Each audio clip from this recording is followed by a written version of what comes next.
Hey everybody, welcome to Cowboy Leather.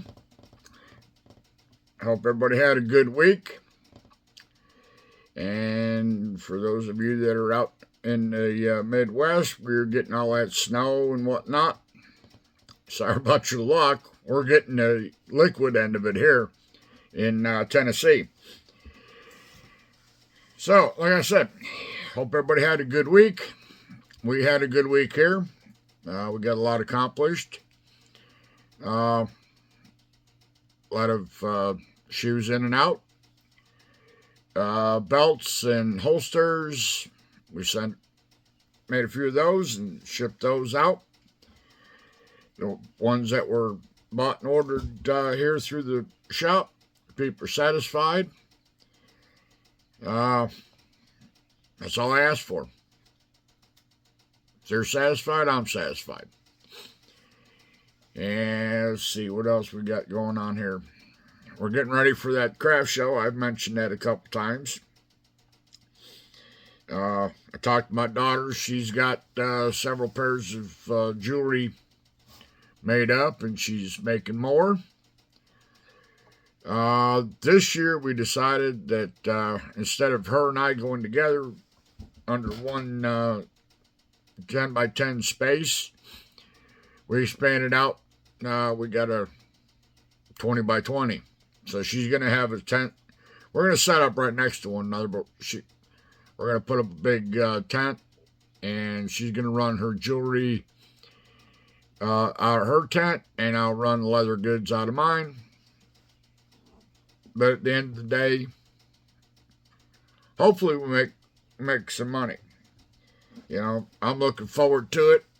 I'm going to be pushed for a couple weeks, getting stuff made, because I like to go and have enough stuff on hand. And I will take orders for, like belts and purses and stuff like that. But hopefully I'll sell what I got on hand. And I'll take a few tools and make a few key fobs and stuff like that. Do up some belts, shorten them if I have to. Just, let people see what we do and how we do it. So, with that said, I'm going to put you on hold here. We got a new piece of equipment here in the shop. We just got it set up and tweaked and dialed in. Hopefully it'll make our life here at Cowboy Leather a little bit easier. So just let me put you on hold and we'll go over to the leather shop. This is what we got. A bell Skyver. Now, if you look at it,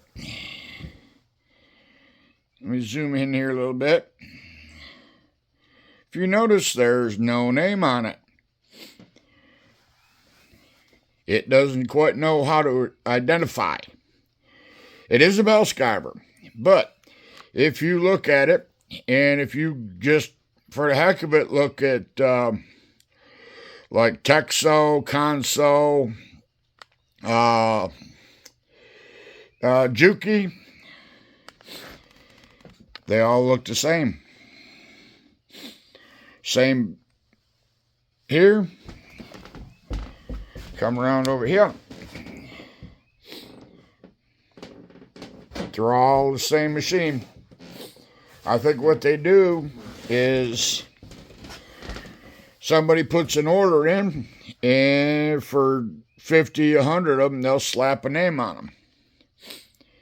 But it looks just, when I was looking at them,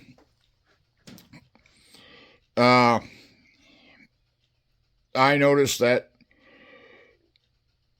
the Conso, the Juki, the Texo, and a few other ones. The only one that's different is the Cobra. Other than, Cobras are orange or whatever you want to call it. But up here, Cobra's got a different adjustment system for the presser foot and to cock this presser foot on it. But like I say, it's got no name on it, so it doesn't know how to identify. So I guess it's just not going to have a name. But if you notice, it's not sitting on a conventional table. I bought just this head, the Bell Skyver head, and I had I can't see it, but I had this table, which that Ferdinand the Bull sat on. I changed that table out a year ago. This table, the top on it was getting kind of weak, and that's a pretty heavy machine. So what I did is I went and I got a new table for the Ferdinand. It came with a servo motor and speed reducer and whatever else on it. So I didn't throw the table away. And up under there, let me walk around the backside. It's got a clutch motor. Well, I decided I wasn't going to throw that away. The clutch motor worked. The table is still pretty, metal-wise, it was pretty stout. Needed to be cleaned up a little bit.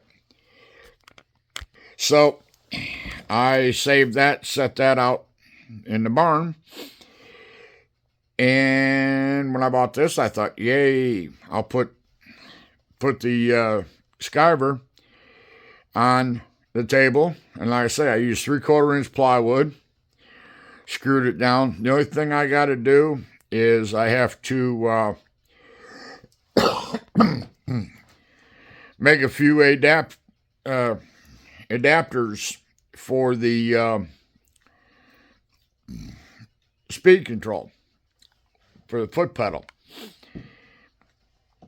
because when this table had the sewing machine on it, the motor sat one way and the sewing machine sat in a different. It's basically the motor pulley come in from this direction on the motor, and when you look down through, the sewing machine pulley was on this side.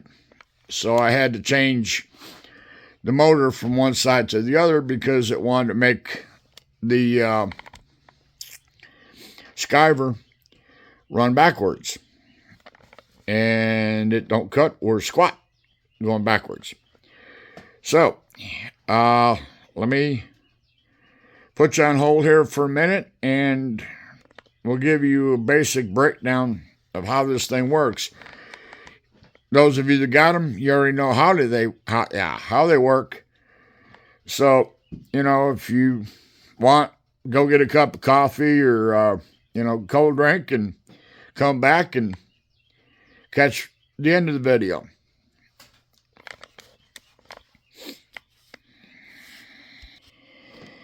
All right, I'll explain some of the knobs and whatnot on here.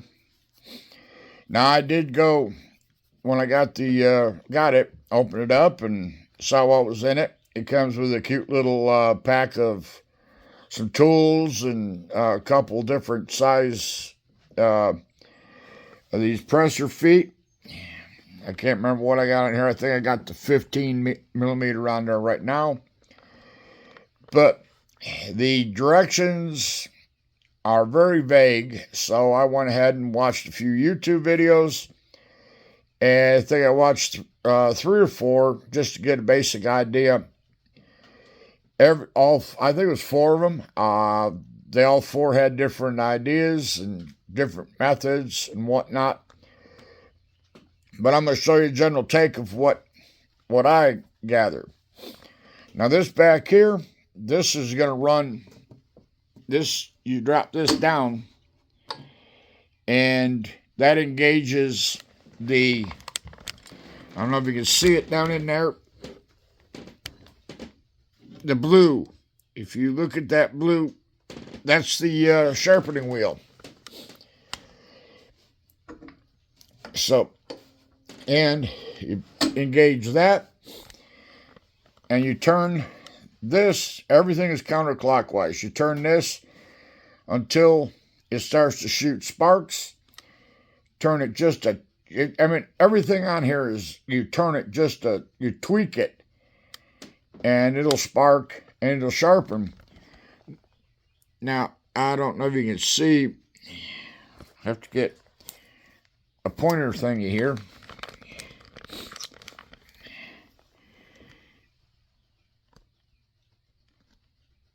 Right in there, you see that?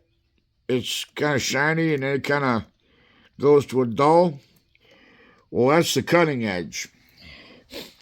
And what a couple guys said to do is take a, if it starts to get dull, or you think it's starting to get dull, take a Sharpie and just kind of set it in here and let this get black, and then sharpen until the black is gone. That's called, I think in tool and die, they call it witness mark. But it's, so, that's for sharpening. And you always want to run after you, while you got the thing running. You back it out until it stops sparking and turn it just a tad bit more. Now this handle here, we don't pay attention to this right now. This is, you don't use this one. What this will do is you loosen this up. Right now it's kind of loose. It wiggles in and out. Behind that, that turns a worm gear, which will drive the bell forward. You only do that when the bell gets to the point where, as you sharpen it, as time goes on, it's going to start making this bell smaller and smaller. So that's what that does. That moves the bell ahead to sharpen it until it's totally wore out. This up here is your adjustment for your presser foot. This, you get it down to where you put your piece through here, your leather.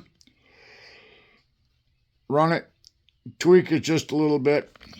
I'll get a piece of leather and I'll show you how it works. This spring here, the spring leather, this is to change the presser foot. This is your presser foot up and down handle. And from what I've gathered, that's down. That's got pressure on it. When you're not using it, they say keep it in the up position because it takes the pressure off the spring in here and makes that spring last longer. So this one runs the grinder for the blade sharpener. This is just, you unscrew this and there's a metal, kind of like a sweeper, that goes up inside the bell, which sweeps the debris out. And if you come around here,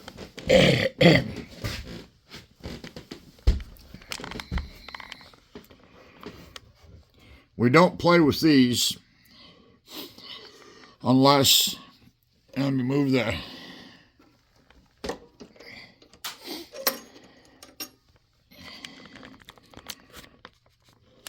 now right now, oops, hate when that happens. So what you got is these control the feed wheel.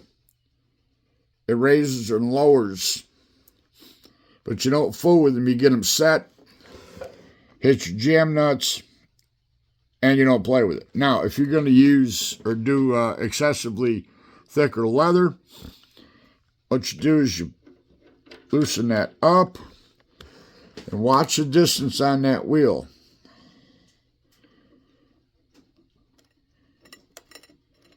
See, that's taking it up clockwise. See how that's opening up? That's if you're going to do. They suggest you use, don't go anything bigger than 5-6 ounce chrome tan. And they tell you you can do veg tan, but not very thick. Best thing to use this for is to use it on your chrome tan for making your bags, your wallets, and whatnot. And I get it back up close to where I had it. I'll have to readjust it again when I get in there. Now, this one here, you want to make, what they said to do is take a piece of paper. If it'll slide under there, if that paper will slide under there, from here to here, slide under there, that's a good distance to keep it. So, like I say, they say just don't fool with this. And don't fool with this knob, because what this does is, the way it's adjusted, I got it adjusted now, but I'll show you what it does. If you pull on this,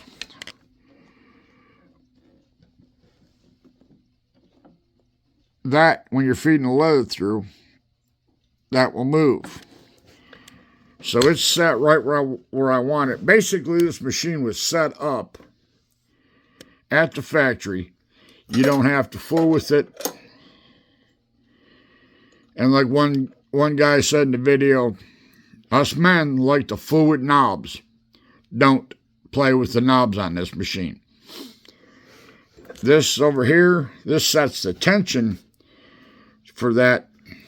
And I'm running right now on the second notch.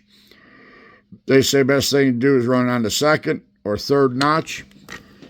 Some people got a different preference, but that's what they suggest from the factory. Okay, this knob here,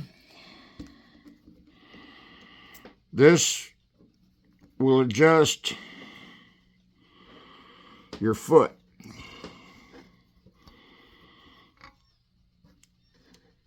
Turn that if you want a little bit of cant. Turn counterclockwise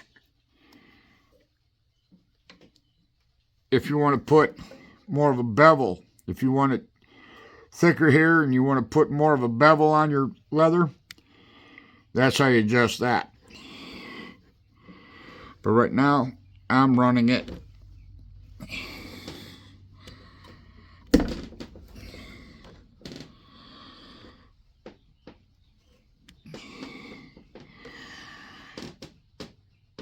I'm running it almost flat. And it's got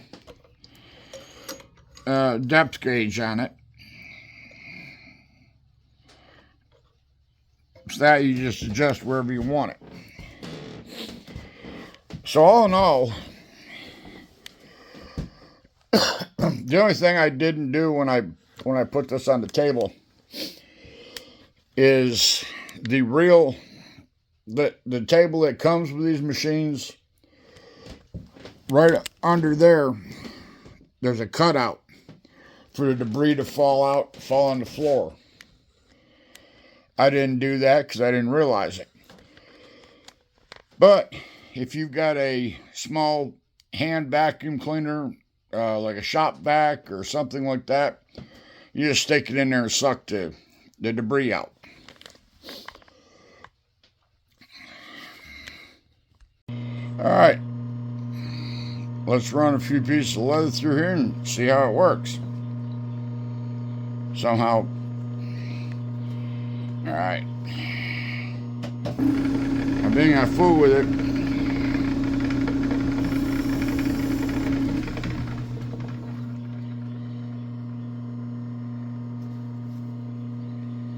That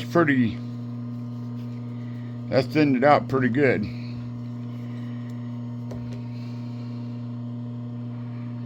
Give it just a tweak here.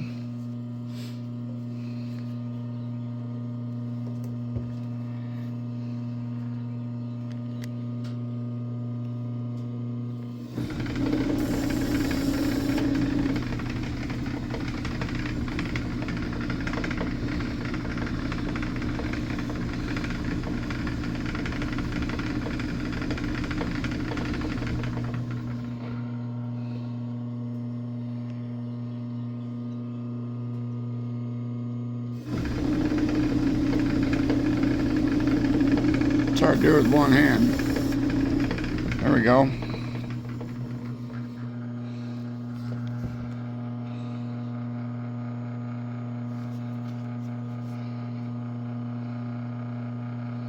I could run that down probably just a probably about an eighth of a turn, and get it and adjust the pressure foot and get a real nice Skyver on it. Now that you can fold over and make a pretty edge on it, but it's good for me. This thing here will come in handy for making wallets and handbags and stuff like that. I think it's going to be pretty handy. I'm getting tired of doing hand skiving. This is more consistent, and I won't go through as many razor blades. So I just wanted to show you what the new toy in the shop is, and I'll tell you what, I think it's gonna be handy. It's gonna be well worth the money. Now, I'm not going to give you exact cost, but what I've got sitting here between the table I had, the motor, and the head, I'm less than $1,000. This machine, I looked up before I made the video, they start at about $1,400 with a servo motor and the proper table and everything else, and go up depending on which machine you get. If you get the console or the Juki, prices, more or less. I think I was looking at it in the with the console name on it, or Texo, excuse me. This is SK4, and they've got another model out, SK4, and there's something else after it. It's got a vacuum system on it, so it vacuums the debris out of the chamber there. So that's what we got. I'm happy. The new toy, and hopefully there'll be some more changes coming later on down the road. I'll keep you posted. But for now, I'm going to go back to work, get a few things done, and see if we can have a good day and have some fun. That's the name of the game around here, have fun. All right. I hope everybody has a good day, had a good week, have a good weekend, be safe, and we'll see you next week. Cowboys out. Bye now.